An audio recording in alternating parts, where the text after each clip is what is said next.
one space which has been catching everyone's attention is, of course, microfinance, for good reason as well as the bad. In bad reason, of course, the RBI commentary was something to watch out for in terms of the high interest rate charges that some of the MFIs charge. But on the other hand, you have that growth potential available because the tier 2, tier 3 cities continue to provide that opportunity for growth. To try and understand which side of this balance is actually tilting towards, we have Mr. Shachindra Nath as guided earlier, founder and MD at UGRO Capital. Hi, Mr. Nath, good to be speaking with you. That's the first question. We've heard a lot in terms of how the new government is likely to focus on the rural India, the middle class in the tier 2, tier 3 cities. What's your plan at UGRO Capital? What's the current exposure? What do you plan to do to tap into that opportunity? Yes, so look, it is not just the narrative which is now coming. Our belief have been that when it comes to the micro enterprises segment, the tier 2 to tier 5 economy of India would populate the entire GDP. Because the growth, the potential, and the resilience of small businesses in these cities and towns become much more stronger. Roughly around 60 to 70% of our loan book is targeted towards these segment of the market. As we say, we are at the bottom of the or middle of the micro enterprises.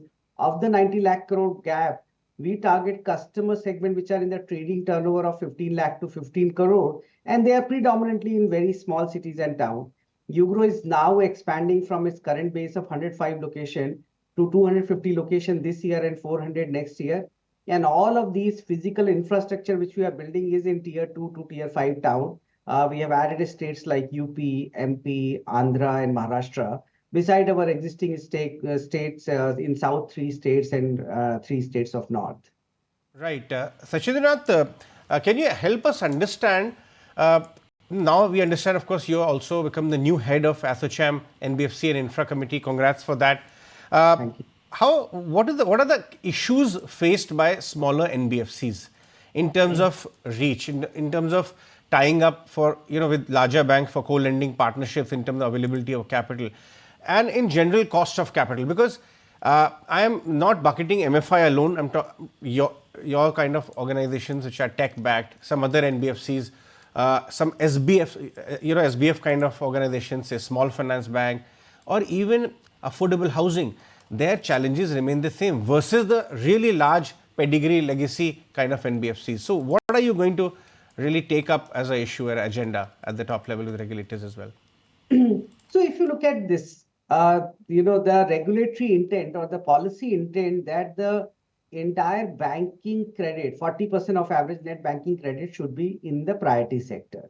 As we all know, the banking sector, while in recent past the priority sector lending from bank side has improved, but for a variety of reasons, the real priority sector credit dissemination has always been done by middle size NBFCs. So the large NBFC continue to focus on large ticket loan or segment of the market, which may or may not be priority sector, but NBFCs which are in the range of 1,000 crore assets so to 10,000, 15,000 crore asset really do the credit dissemination for priority sector. It can be agri, it can be MSME, it can be housing finance company, microfinance company, so on and so forth. But in India today, we don't have a systematic liquidity flow to such NBFC. Either the bank lending to NBFC goes to the large NBFCs, or it doesn't come to middle-sized NBFC. It was presumed that the co-lending would solve that problem. But what we have seen of the total 1 lakh crore of co-lending which has been done in India as per CRISIL report, again the 60% of that went for non-priority sector. So there is a renewed effort to figure out both at the regulatory level as well as the government level that what could be the sustainable model of providing liability to NBFC, because otherwise they are heavily dependent on term borrowing from the bank or from the capital market. Companies like UGRO have very well diversified. We have global DFIs, we have banking, we have a market leader in co-lending. But that may not be the case for every lender which are smaller to our size. And that's why there is an effort that how do we make sure that the friction between banks and smaller NBFC on co-lending is resolved.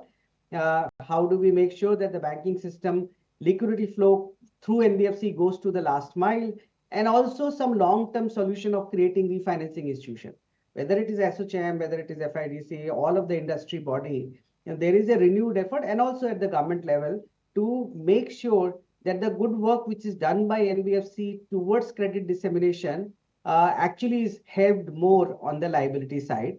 And I think there is a need or a reason to differentiate between NBFC, which are in large consumer credit, personal credit, which are not actually helpful in the real economic output growth, from them to people who are doing this real job of providing last mile credit. Right. Just quick, one last word before we let you go. Going back on, this tier 2, tier 3, tier 4 locations, you are also expanding footprint there.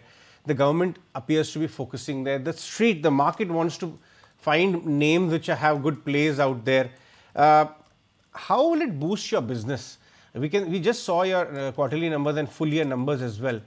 If you are able to, capitalize on these new locations well, and indeed government capital and focus is also going there, how much can it boost your overall business in the next 2-3 years?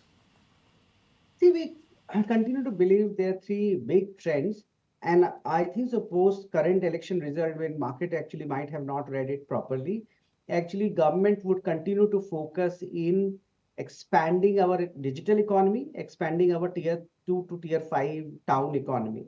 And businesses like ours, which have just recently capitalized ourselves significantly, we've raised almost 1,300 plus crore of capital. Large portion of that money has already flown in.